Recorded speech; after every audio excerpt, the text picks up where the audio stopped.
اسی میں ایک اور مسئلہ آ گیا عدت کا. کسی عورت کے شوہر کا انتقال ہو جائے, اللہ نے قانون بنا دیا, آسان قانون بنایا. زمانہ جاہلیت میں بہت مشکل تھا.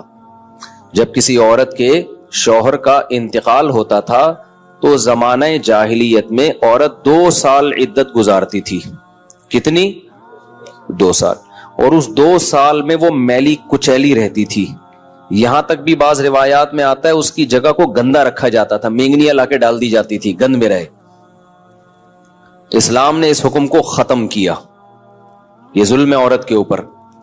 اللہ نے حکم دیا 4 مہینے 10 دن بس, اور اس میں میلی کچیلی نہیں رہے گی, نہائے دھوئے, بس زینت اختیار نہیں کرے گی, زیور نہ پہنے, خوشبو کا استعمال نہ کرے, زینت اختیار نہ کرے, باقی نارمل رہے, گھر سے باہر نہ نکلے. وہ ایک صحابیہ نے نبی صلی اللہ علیہ وسلم سے اجازت چاہی کہ بھئی 4 مہینے 10 دن میں یوں کر لوں, میں فلانی جگہ چلے جاؤں. آپ نے فرمایا اللہ تعالیٰ نے تمہیں یہ آسانی دی ہے کہ وہ زمانہ جاہلیت کا حکم اللہ نے منسوخ کر دیا, اب اتنی آسانی دے دی, تو اب اس حکم کو فالو کرنا پڑے گا.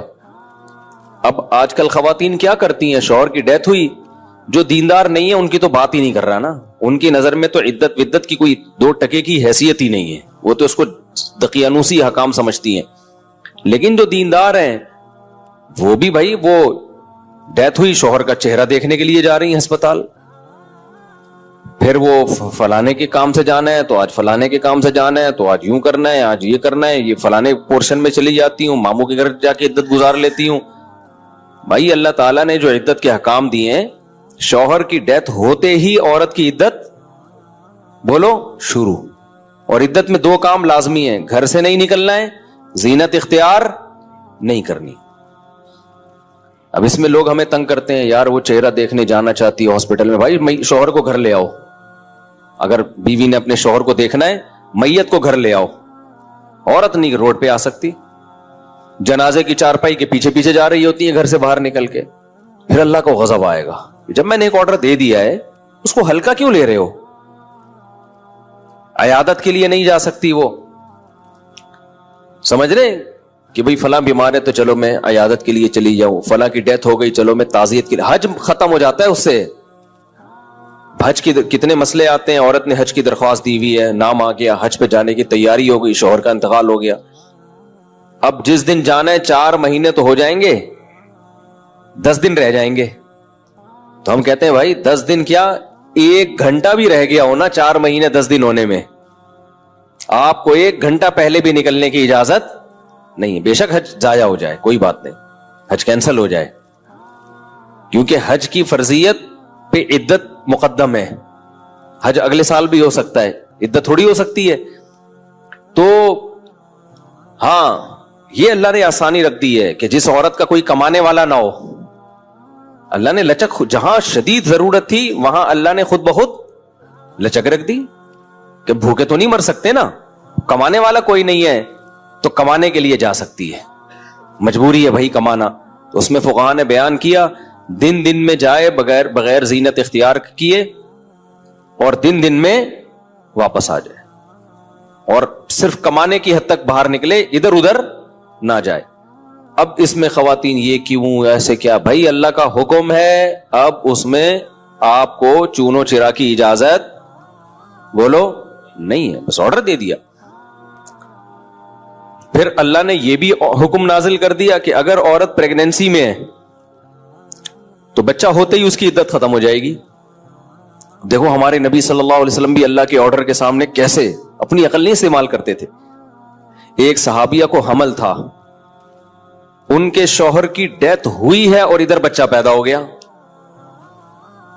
ادھر ڈیتھ ہوئی اور ادھر فوراً ہی. اب ان کو خیال ہوا بھائی اتنی جلدی تو عدت پوری نہیں ہوتی, تو کیا کرنا ہے. نبی نے سے مسئلہ پوچھا گیا, آپ نے فرمایا ختم. جب اللہ نے کہہ دیا وَأُولَاتُ الْأَحْمَالِ أَجَلُهُنَّ أَن يَضَعْنَ حَمْلَهُنَّ, کہ حمل والی عورت کی عدت یہ ہے کہ بچہ جن لے. تو بچہ جن دیا تو اللہ نے تو نہیں کہا کہ 1 سیکنڈ بعد جنے یا 1 سال کے بعد جنے, اللہ نے یہ کہا ہے اللہ نے قرآن میں. تو ہمارے نبی بھی اللہ کے حکم کو کیسے فالو کرتے تھے نا. اگر یہی بچہ پہلے پیدا ہو جاتا, پیدا ہوتے ہی شوہر کی موت ہو جاتی, فقہا بہت باریک مسائل بیان کرتے ہیں اور آج کل کے اسکالر نا ان کا مذاق اڑاتے ہیں کہ دیکھو یہ اتنی اتنی باتوں میں لوگوں کو الجھایا ہوا ہے. فقہا نے بیان کیا ہے کہ ادھر بچہ پیدا ہوا, کیونکہ ایسا ممکن ہے, قانون جب لکھا جاتا ہے تو امکان کو بھی لکھا جاتا ہے کہ ابھی آدھا بچہ پیدا ہوا ہے اور شوہر کی ڈیتھ ہو گئی تو کیا ہوگا. ایک ہے بچہ پیدا ہوتے ہی شوہر کی ڈیتھ ہو جائے, تو بچہ چونکہ پہلے پیدا ہوا ہے, شوہر کی ڈیتھ بعد میں ہوئی ہے, تو اب عدت کیا ہوگی, اب 4 مہینے 10 دن چلے گی. ادھر شوہر کی ڈیتھ ہوئی اور فوراً بچہ پیدا ہو گیا تو عدت ختم. اب ایسے بھی کیس قیامت تک کے لیے دین آیا ہے نا, ایسا بھی ممکن ہے کہ شوہر کی ڈیتھ ہوئی اور بچہ آدھا پیدا ہوا ہے اور ادھر ڈیتھ ہوئی اس کی, یعنی ولادت ہو رہی تھی اور شوہر کا انتقال ہو گیا. امکان تو ہے نا, لا جب لکھا جاتا ہے نا تو اس میں امکانات بھی لکھے جاتے ہیں. تو فقہا نے اس میں بھی بحث کی ہے کہ اس صورت میں کیا ہوگا, یا عورت کنفیوز ہے, پتہ ہی نہیں چل رہا کہ جب اطلاع ملی ہے تو بچہ پیدا ہو چکا تھا یا نہیں ہوا تھا. اس کے بھی فقہا نے احکام لکھے ہیں. تو بہت باریکیوں میں جا کے, تاکہ آئندہ آنے والے لوگوں کو کنفیوژن نہ ہو. آپ کتاب میں جا کے دیکھو, ہر مسئلہ فقہا نے ڈسکشن کی ہے اور اس کو بیان کیا ہے. تو ذرا سے فرق سے عدت کا حکم چینج. لیکن کیوں اتنا احتیاط کیوں بھائی؟ اللہ کا جب لا ہے تو وہ 2 اور 2 4 کی طرح ہے. سمجھتے ہو کہ نہیں سمجھتے ہو؟ اب اللہ نے کہہ دیا کہ بھائی جو حمل والی عورت ہے اس کا بچہ پیدا ہوتے عدت ختم, اگلے سیکنڈ میں بچہ پیدا ہوا عدت ختم. حضرت عائشہ کا قول ہے یا کسی صحابی کا کہ شوہر کو ابھی غسل بھی دیا جا رہا ہو نا, ابھی دفنایا بھی نہیں جا رہا ہے اور بچہ پیدا ہو جائے تو بس ختم عدت, چاہے دفنایا بھی نہ ہو, فوراً نکاح کر سکتی ہے وہ, ٹھیک ہے نا, فوراً نکاح کر سکتی ہے. تو اللہ نے اجازت دے دی اس کو. اب اس میں حکمت کیا ہے ہمیں نہیں پتا بھائی, اللہ کا حکم ہے, نص وارد ہو گئی تو نبی نے بھی اس پر عمل کیا, صحابہ نے بھی, ائمہ مجتہدین نے بھی. لیکن یہ نہیں ہے کہ جی 40 دن کی عدت, بعض 40 دن کی عدت منا رہی ہیں, بعض جو ہے وہ سفر کر رہی ہیں عدت کے دوران. تو ہاں گھر اکیلا ہے, وحشت ہے اس میں بہت زیادہ, خوف ہے, کوئی خطرہ ہے چوری چکاری کا, تو مجبوری میں پھر وہ گھر چینج کر سکتی ہے. جیسے کوئی ایسی جگہ پہ رہ رہی ہو جہاں چور ڈاکوؤں کوئی ساتھ رہنے والا نہ ہو, وہ ایک الگ مسئلہ ہے. ہمارے حضرت بہت استقامت والے تھے, لیکن پھر بھی فرماتے تھے کہ یہ اللہ کا فضل ہے کہ اللہ نے ہم پہ 5 نمازیں فرض کر دی, آپشنل نہیں رکھا. آپشنل ہوتی نا, اختیاری ہوتی تو شاید کوئی بھی نماز نہ ہوتی. ہم سے سوچتے ہی رہتے کہ چلو 5 نمازیں پڑھنا ثواب ہے تو پرسوں سے پڑھیں گے. اللہ نے ایسی فرض کی ہے کہ زمین آسمان ادھر سے ادھر ہو جائے, سفر میں ہو, حضر میں ہو, بیماری میں ہو, خوشی میں ہو, غم میں ہو, یہ نہیں چھوڑنی, ٹھیک ہے نا. تو مجبور ہیں بھائی. اللہ نے کہا کہ میں کوئی عذر مانوں گا ہی نہیں, سفر ہو کچھ بھی ہو پڑھنی ہے. ہم پہ ڈال دی جاتی کہ ٹینشن میں ہو تو چھوڑ دو, خوشی میں ہو تو پڑھ لو. تو ہم تو یہی سوچتے رہتے ہیں بھائی ابھی تھکاوٹ ہے, آج رات دیر سے سویا ہوں تو فجر میں اٹھ گئے تو نیند پوری نہیں ہوگی, تو ایسا کریں گے 11 بجے پڑھ لیں گے, یہی سوچتے رہتے. اللہ میاں نے کہا کہ رات دیر سے سو, جلدی سو, یہ تمہاری ٹینشن نہیں ہے, یہ تمہاری ٹینشن ہے, یہ میرا مسئلہ نہیں ہے. میں نے کہہ دیا ہے فجر کا مطلب فجر ہے, ظہر کا مطلب ظہر ہے, عصر کا مطلب عصر ہے. ابھی ہم امریکہ گئے نا تو جہاز جاتے ہوئے سورج کی سمت میں جا رہا ہوتا ہے, تو ایک نماز بھی نہیں آئی راستے میں. ہم نے ظہر پڑھ تو لی, لیکن نہیں بھی پڑھتے تو امریکہ پہنچ کے بھی مل جاتی, کیونکہ سورج کے ساتھ ساتھ چل رہے ہیں. واپسی پہ مخالف آ رہے ہیں تو ٹھکا ٹھک نمازیں آ رہی ہیں.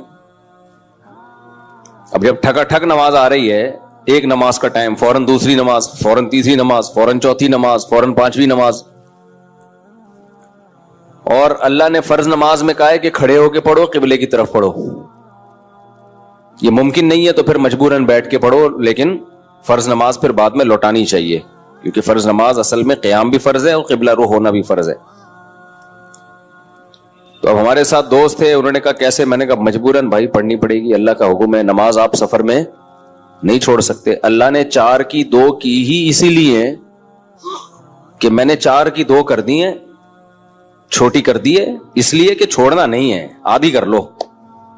چھوڑنے کا آپشن ہوتا تو اللہ پھر کہہ دیتا ٹینشن میں ہو تو چھوڑ دینا, نہیں تو پھر پوری پڑھ لینا, یہ کہتا نا اللہ تعالیٰ.